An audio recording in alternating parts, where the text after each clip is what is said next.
We thank our witnesses for appearing today and will begin by swearing you in. Would you please rise and raise your right hand? Do you swear or affirm under penalty of perjury that the testimony you're about to give is true and correct to the best of your knowledge, information, and belief, so help you God? Let the record reflect that the witnesses have answered in the affirmative, and you may be seated. Please know that your written testimony will be entered into the record in its entirety. Accordingly, we ask that you summarize your testimony in 5 minutes. I'm going to start over here on the right. Remind our witnesses to turn the microphone on. Mr. Blair, you may begin your 5 minutes. Dear Chairman Roy, Ranking Member Scanlon, and distinguished members of the committee, good morning and thank you for inviting me to testify before you. My name is Ammon Blair. I'm a senior fellow with the Texas Public Policy Foundation Secure and Sovereign Nation Initiative and a consultant for the Operation Lone Star Task Force. As Representative Roy stated, I previously served as a United States Border Patrol agent in the Rio Grande Valley sector and had more than 2 decades in the United States Army. The issue before this subcommittee is not whether Americans have the right to practice religion freely. They do unequivocally. The First Amendment protects belief, worship, religious instruction, peaceful association, and voluntary observance. Texas law does the same. However, religious liberty does not create immunity from the rule of law. A crime remains a crime regardless of religion, and no religious, ideological, or political system possesses a constitutional license to violate the rights of a sovereign nation, a sovereign state, a political subdivision, private property owners, or individual citizens. The constitutional issue before Congress is narrower but foundational. The American constitutional order recognizes dual sovereignty between the federal government and the states. It does not recognize parallel sovereign systems operating outside constitutional supremacy, judicial review, equal protection, due process, or the rule of law. The Supremacy Clause, Equal Protection, and Due Process Clauses in Article 4 guarantee one supreme constitutional order in one Republican form of government. No religious, ideological, political, or organizational system may exercise coercive civil authority independent of the Constitution while claiming immunity from constitutional accountability. This distinction between protected belief and regulable conduct is deeply rooted in American constitutional law. Under the 10th Amendment and longstanding police powers doctrine, states retain inherent sovereign authority and the ongoing duty to preserve public safety, territorial integrity, property rights, institutional order, and domestic tranquility. States were never meant to function as passive subdivisions, waiting federal permission before defending constitutional order. Texas stands at the center of this national security crisis. Federal strategic assessments, including the 2026 U.S. Counterterrorism Strategy and the ODNI's 2026 Annual Threat Assessment, identify cartels and Islamic terrorism as top homeland threats. These threats overlap and reinforce one another through hybrid and gray zone operations. Texas is confronting weaponized mass migration, cartel-engineered smuggling networks, foreign-linked governance structures operating within our communities, and systemic failure across the entire immigration enforcement and removal cycle. These dynamics have produced concentrated enclaves with limited assimilation and fragmented allegiances, environments actively exploited by foreign terrorist organizations, hostile states, and transnational criminal networks. Migration pipelines now function as operational infrastructure for coercion, illicit finance, transnational repression, and foreign influence. While all eyes are on conflict with Iran overseas, that conflict is not confined to distant battlefields. It is playing out right here on our shores. Iran has waged decades-long hybrid operations in Western Hemisphere and U.S. interior, leveraging proxies including Hezbollah, Hamas, and Muslim Brotherhood-linked networks alongside cartel smuggling infrastructure. These threat networks increasingly utilize gray zone tactics operating under the threshold of armed conflict inside the United States through cyber-enabled influence operations, propaganda ecosystems, and online radicalization platforms to accelerate recruitment, coordination, and institutional influence. These networks exploit migration corridors and distribute institutional ecosystems inside the United States. They operate through nonprofits, charities, educational institutions, advocacy groups, media ecosystems, and political conditions to pursue influence, concealment, and institutional entrenchment. These networks pursue the very civilization jihadist process of settlement outlined in the Muslim Brotherhood's 1991 explanatory memorandum. That document calls for gradual institutional entrenchment to eliminate, I say, quote, eliminate and destroy the Western civilization from within, end quote, by building parallel power structures inside American society. Mass migration at scale can create operational and demographic conditions that facilitate long-term institutional entrenchment when vetting, assimilation, and constitutional integration mechanisms erode. The constitutional concern is not private worship or voluntary religious practice. It arises where systems attempt to establish coercive adjudicatory structures, assert Sharia as superior civil law, obstruct access to American courts, and subordinate constitutional protectives to alternative governing authority. Texas is confronting this reality directly, exercising its sovereign authorities, including the governor's power as commander-in-chief. Governor Abbott has designated both the Muslim Brotherhood and CAIR as foreign terrorist organizations and transnational criminal organizations. Governor Abbott has directed investigations into entities masquerading as legal courts staffed with judges issuing orders that purportedly carry authority to bind individuals to Islamic codes. The Constitution protects the broad sphere of religious liberty precisely because every person and institution within the United States ultimately remains accountable to one constitutional system, one civil sovereign, and one rule of law. No parallel system claiming supremacy over the Constitution can be permitted. Thank you. I look forward to your questions. Thank you, Mr. Blair. I'm now going to go to Ms. Mekelberg for her opening statement.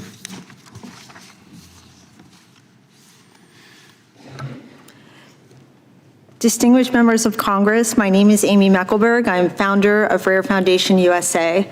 I come before you today out of profound love for this country and at great personal cost. For 15 years, I have documented Islam's assault on Europe and its dangerous advance inside of America. For defending Western values, Islam and its left-wing allies marked my family for destruction. They stalked us, they attacked my loved ones' careers, and sent death threats. Today, I travel with armed security. A simple walk, a grocery run, opening my front door, none of it is safe anymore. Islam has taken that from me. The hardest part of this fight, though, has been watching my friends pay the ultimate price. On January 29th, 2025, my friend Salwan Momika, an Iraqi Christian who fled to Sweden to escape Islam, was slaughtered as I watched. Sweden put him on trial for hate speech, for telling the truth about the threat that killed him. Salwan predicted his own assassination. He knew because the Sharia penalty for criticizing Islam is death. A 1,400-year-old war is being waged inside our country. Muhammad, the man that Muslims call their prophet, was a military commander whose mission was to bring the world under Islamic rule. The mission cannot be completed until America falls. Islam is a hostile totalitarian political ideology using our freedoms to destroy us. To every non-Muslim, it offers three choices: convert, submit, or die. It does not stop until every court, every school, and every government on earth is under Sharia. The Muslim Brotherhood turned this imperative into a modern conquest strategy.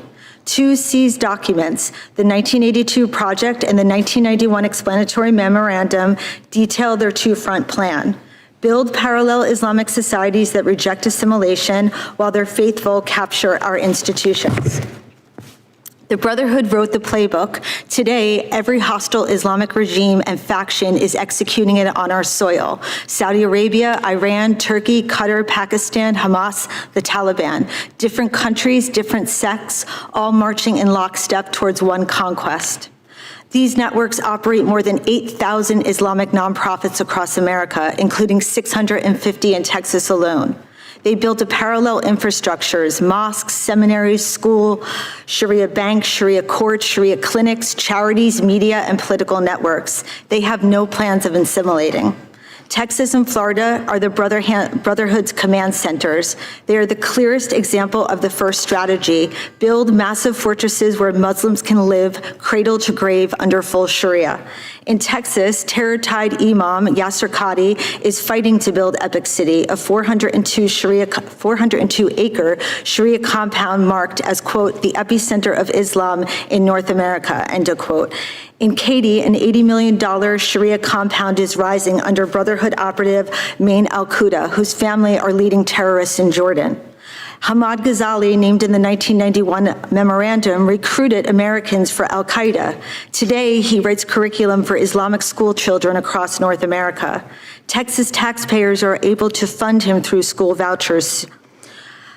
Across America, the Brotherhood is buying churches and converting them to mosques. A Lubbock school became a Brotherhood mosque in 45 days. In Dallas, 2 imams who preach hand amputation, sex with captives, and stoning adulterers are suing to seize a Christian megachurch. Garland, Texas hosts the U.S. headquarters of a Pakistani jihadi network that trains hundreds of terrorists, including the recent killer of the West Virginia National Guard member. In Florida, third-generation Brotherhood leader Magda El-Qadi Salah runs a self-contained Tampa enclave. A Houston mosque led by imam appointed by the Iran's supreme leader received $1 million in tax dollars while children pledged allegiance to Khomeini.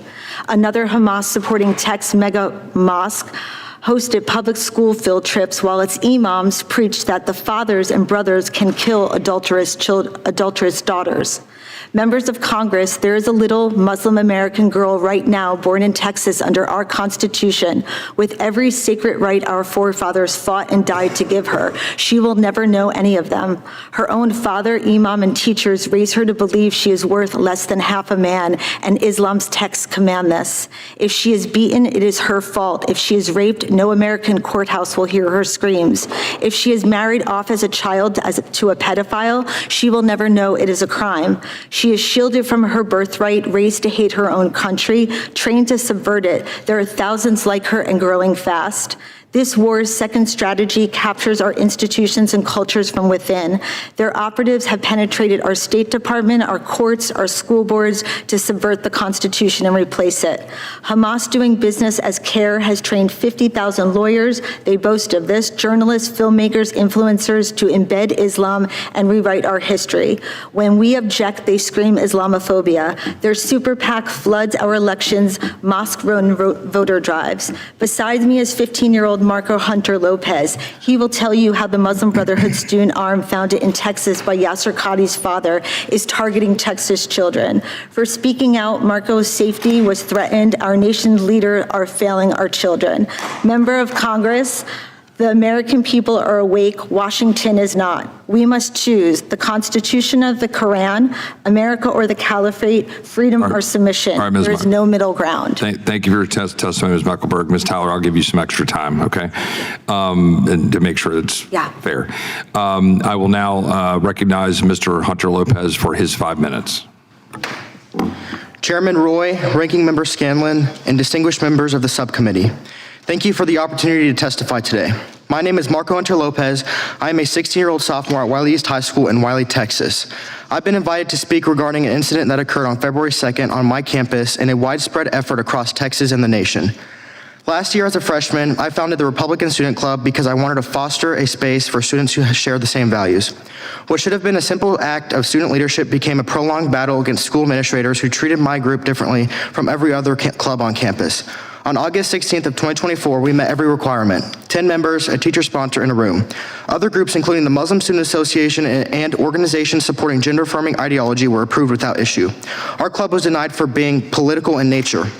Administrators first claimed a district-wide policy against political clubs. Then, after weeks of emails requesting the policy in writing, they admitted it was simply how they felt. Only after more than a month of emails, pushback, and enormous efforts were we approved. Even then, we faced hostile scrutiny. Principals were caught taking down our approved posters while I was out of town. I have a documented timeline of specific instances of an unfair treatment being pulled into the principal's office, cornered, and talked down to. After we hosted two guest speakers last year, the principal tried to impose new rules on the fly. My father even had to help create a guest speaker form to protect me as a minor. This pattern of censorship against our club stands in stark contrast to how administrators have handled the promotion of Islamic ideology and including Sharia.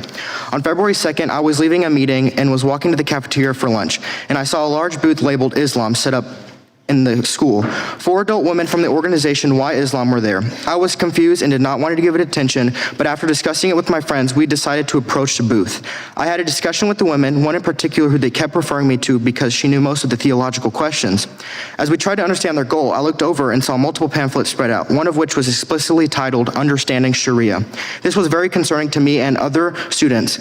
They were also making Qurans available that include a Shahada card on the last page instructing students how to convert. Quote, to become a Muslim, one needs to make the following declaration. I bear witness that there is no God worthy of worship except God, and I bear witness that Muhammad is the messenger of God. This openly occurred during lunch with administrators present who did nothing to intervene. The dangers of allowing Sharia to be promoted in public schools are real and immediate. Sharia is not simply a personal religious observance. It is a comprehensive legal and political system that includes unequal treatment, restrictions on free speech, harsh punishments, and fundamental incompatibility with the U.S. Constitution, Texas law, and American values of individual liberty and equality. Handing out materials that present Sharia favorably to minors during the school day without parental approval risks normalizing ideas that undermine the very principles our public schools are supposed to uphold. This is not neutral education, it is ideological promotion under the guise of diversity and inclusion.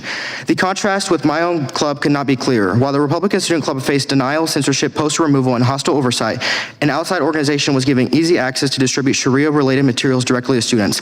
Administrators not only allowed it, they actively promoted Islamic events. The principal has enthusiastically participated in World Hijab Day 2 years in a row that we are aware of, when she wore a hijab and promoted on social media saying, quote, "I loved this experience," all caps.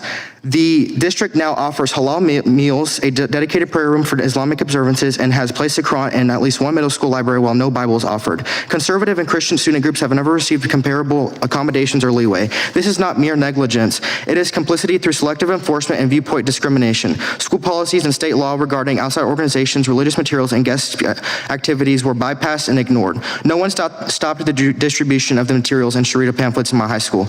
After not attending the school the next day due to safety concerns, we had to meet with the school resource officer, and 2 administrators. When my mother asked if the principal could notify teachers to keep an extra eye on me after I received these threats, the principal's dismissive "you can" revealed the lack of accountability and leadership. The administration has turned a blind eye or actively enabled the introduction of Sharia-aligned influence while censoring other viewpoints. The Why Islam organization and event has documented links to the Council on American Islamic Relations, the Islamic Circle of North America, and the Muslim Brotherhood, some of which has been flagged by the governor of Texas as terror-linked. Yet district leadership has refused to address these connections. Public schools must remain neutral. They exist to educate, not promote foreign legal systems incompatible with our own constitution or favor another ideology over another. What is happening in suburban Wiley is not isolated. If Sharia can be introduced this easily in a small suburban town of Wiley, it can happen anywhere. I urge this committee and lawmakers across the country to demand full investigations into these organizations and reject any ideology or political system that is at odds with American law. Parents and students deserve transparency and protection from ideological capture. What began as my effort to start a simple conservative club has revealed how quickly institutions can be compromised and captured when we remain silent. Thank you for your time. I'm happy to answer questions and provide further explanations from my firsthand experience. Thank you. Mr. Hunter Lopez, thank you very much for your testimony. Thank you for your courage in coming up and testifying.